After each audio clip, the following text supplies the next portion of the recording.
پاکستان میں کئی لوگوں کو یہ سوال بڑا پریشان کرتا ہے کہ فوج اور سیاستدانوں کے درمیان جھگڑا کیوں ہو جاتا ہے، تنازعات کیوں بڑھ جاتے ہیں، فاصلے کیوں بڑھ جاتے ہیں اور یہاں تک کہ پھر فوج کو سیاستدانوں کو اقتدار سے نکالنا پڑتا ہے۔ فوج کے ان سیاستدانوں سے بھی تنازعات کھڑے ہوئے ہیں جن کو وہ خود اقتدار میں لے کر آئی، جیسے کہ نواز شریف اور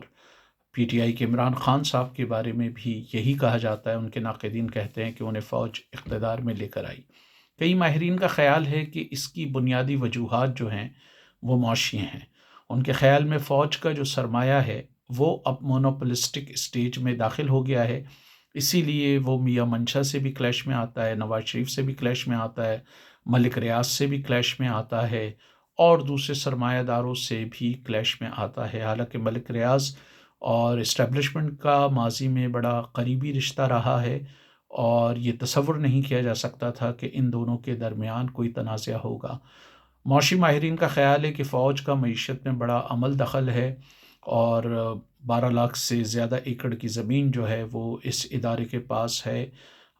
جو فوج کے صنعتی ادارے ہیں، چاہے وہ فوجی فرٹیلائزر ہو، دلیا ہو، سیمنٹ ہو، عسکری بینک ہو اور دوسرے ادارے، فوج کے جو کچھ اندازوں کے مطابق وہ ملک کی جی ڈی پی کے ایک بڑے حصے کو کنٹریبیوٹ کرتی ہے۔ فوج کا یہ آرگیومنٹ ہے کہ جی وہ ان کو بڑا ایفیشینٹلی چلاتی ہے، لیکن دوسری طرف ناقدین یہ کہتے ہیں کہ فوج کو ایکسٹریملی ڈسکاؤنٹڈ ریٹ پہ زمینیں ملتی ہیں یا دوسری مراعات ملتی ہیں، یا ان کا یہ بھی دعویٰ ہے کہ اس کو چلایا کمرشل انداز میں جاتا ہے جبکہ اس کا سارا پیسہ سرکار کی طرف سے جاتا ہے، یا بجٹ پیسے کا ایک بڑا حصہ جو اخراجات کا ایک بڑا حصہ جو ہے وہ سرکار سے جاتا ہے۔ مثلا بہت سارے لوگ وہاں جو ملازمتیں کر رہے ہیں یا ان کو جو بعد میں پینشن ملے گی وہ سرکار سے ملے گی، لیکن وہ سرو ایک ایسے ادارے کو کر رہے ہیں جو کمرشل بنیادوں پہ چلا رہا ہے اور فیسیں لے رہا ہے، جیسے آرمی میڈیکل کالج ہے یا ایئر فورس، نیوی اور آرمی کے تحت چلنے والے کالجز، اسکولز ہیں اور دوسرے ادارے ہیں۔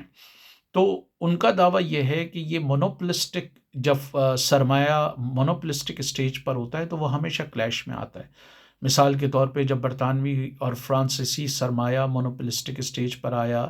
فرانس نے تقریباً افریقہ کے 18 کالونیوں پہ قبضہ کیا، برطانیہ نے 22 پر کیا۔ اس کے علاوہ دنیا کا 85%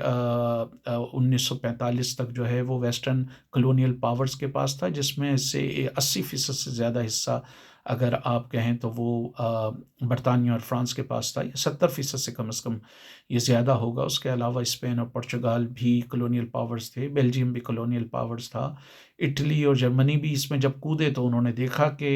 فرانسیسی اور برطانوی جو کیپٹل ہے وہ آلریڈی مونوپولائز کر رہا ہے۔ برطانیہ نے اپنے کلونیل ادوار کے ابتدائی اشروں میں ایسٹ انڈیا کمپنی کو ایکسکلوسیو رائٹ دیے، نیویگیشن بل کے ذریعے اس نے جو ہے وہ اپنی کمپنیز کو فائدہ پہنچایا اور کسی طرح کے کمپٹیٹر کو جو ہے وہ اپنے مقابلے میں نہیں چھوڑا اور نہ ان کو انڈین مارکیٹ اور دوسری مارکیٹوں میں داخل ہونے دیا۔ فرانس نے اسی طرح نارتھ افریقہ، انڈو چائنا اور افریقہ کی دوسری کالونی میں جو ہے وہ کمپٹیشن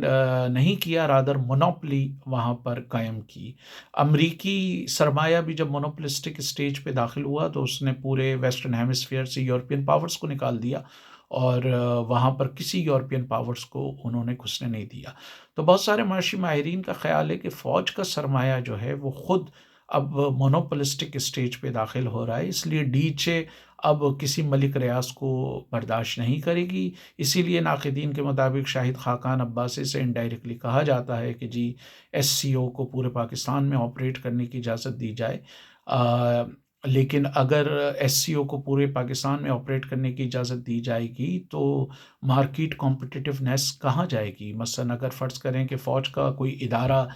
لاہور یا کراچی میں اپنے آفس کے لیے کوئی زمین لیتا ہے، وہ اس کو ڈسکاؤنٹڈ ریٹ پہ ملے گی۔ وہی زمین اگر موبلنگ، زونگ یا ٹیلی نور لیتا ہے، اس کو اربوں روپے کی تو خالی زمین ملے گی، پھر کروڑوں روپیہ یا اربوں روپیہ ممکنہ طور پہ انہیں انفراسٹرکچر پہ لگانا پڑے گا، ملازمین کی تنخواہوں پہ لگانا پڑے گا، جبکہ فوج کیونکہ حکومت کا ادارہ ہے تو اس پر یہ تمام چیزیں نہیں ہوں گی۔ اسی طرح بینکوں کے حوالے سے بھی بات کی جاتی ہے۔ کچھ لوگوں کا خیال ہے کہ